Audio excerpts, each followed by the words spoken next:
आइए एक ऐसे जवान से बात करते हैं जो बहुत नीलकंठ और लोकेश के साथ प्रैक्टिस कर रहे हैं, जो अभी तक लगे हुए हैं, हार नहीं माने हैं, क्योंकि उनको पता है कि एक दिन मैं देश की सेवा में जाऊंगा। आपका नाम क्या है? रविंद्र कुमार साहू। तो आप अभी भी लगे हुए हैं फोर्स सर्किल जाने के लिए, तैयारी हर रोज करते हैं, मैं देखता हूँ सुबह शाम लगे रहते हैं मैदान में। तो कैसी फीलिंग होता है आपको? जी सर, मैं देश सेवा के लिए जाना चाहता हूं और मैं काफ़ी लंबे दिनों से तैयारी में लगा हूं।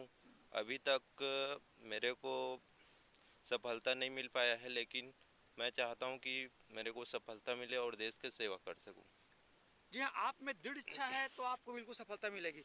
सफलता नहीं मिले तो कहाँ पे कमी है? 2018 में मैं आर्मी रैली राजनांदगांव में गया था, वहां फिजिकल क्वालिफाई किया जी और वहां मेडिकल हुआ।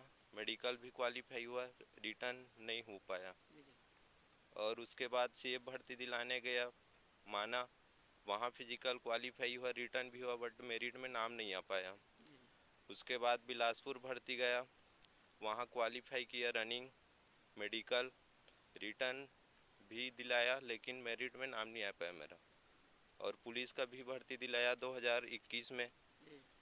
रिटर्न फिजिकल दोनों हुआ और उसमें भी मेरिट में मेरा नाम नहीं आ पाया। तो आप अभी भी प्रयास करते हैं? जी सर। कहते हैं दोस्तों, कोशिश करने वालों की कभी हार नहीं होती। चींटी भी जो कोशिश करता है तो कई बार वो पेड़ से फिसलता है, लेकिन एक दाना को ले जा करके पेड़ में चढ़ा लेता है। इसी प्रकार ये बंदा जो है, ये जवान जो है, अभी कोशिश कर रहा है लेकिन हार नहीं माना है, और लगता है, मेरा विश्वास है कि ये भी एक दिन हमारे देश सेवा के लिए जाएगा। हम बात कर रहे थे जवानों से जिनको मैंने अपने हाथों से पढ़ाया है, नीलकंठ साहू, लोकेश साहू, ये जवान तीनों को मैं पढ़ाया हूँ, मैं इसका गुरु रहा हूँ। इन जवानों को अब सुविधा की जरूरत है।